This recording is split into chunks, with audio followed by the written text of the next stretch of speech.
পড়ে।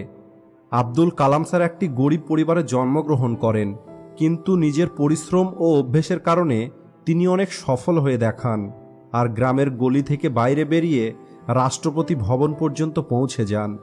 কালাম স্যার বলতেন, আমাদের সবার ঘুম থেকে উঠে নিজেকে এই 5টা কথা বলা অবশ্যই দরকার। প্রথম কথাটা হলো, আমি সবার থেকে ভালো।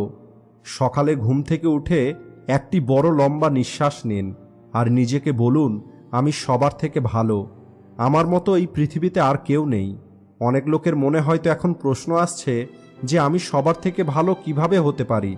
আমার চারপাশে এমন অনেক লোক আছে যারা আমার থেকে অনেক ভালো, তাদের সামনে তো আমি কিছুই না। তাহলে একটা কথা ভুলবেন না যে আপনার কাজ এর ওপরে নির্ভর করে যে আপনার চিন্তা কেমন। প্রতিটি দিন যা আপনি ভাববেন, একদিন আপনি তেমনই হয়ে যাবেন।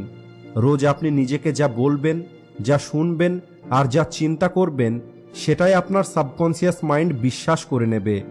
রোজ সকালে যখন আপনি নিজেকে বলবেন যে আমি সবার থেকে ভালো, তখন আপনি ভালো ফিল করবেন। আর যখন আপনার ফিলিংস ভালো হবে, তখন আপনার চিন্তা ভালো হবে। আর যখন আপনার চিন্তা ভালো হবে, তখন আপনার কাজ ভালো হবে। আর যখন আপনার কাজ ভালো হবে, তখন তার রেজাল্টও ভালো হবে।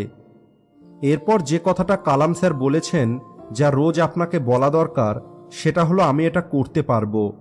এই পৃথিবীতে প্রতিটি মানুষের জীবনেই বড় স্বপ্ন আছে, কিন্তু 90% লোক তারা তাদের স্বপ্ন পূরণ করতে অসফল হয়ে যায়। এর পিছনে সবথেকে বড় কারণ হলো এদের নিজের ওপরে বিশ্বাস অনেক কম। Dhirubhai Ambani, Ratan Tata, Bill Gates, Mark Zuckerberg বা অন্য যে কোনো সফল ব্যক্তিরা আপনার থেকে আলাদা নয়। আপনিও এদের মতোই, কারণ এরা অন্য কোনো গ্রহ থেকে আসেনি। তাই এরা পেরেছে, অর্থাৎ আপনিও পারবেন।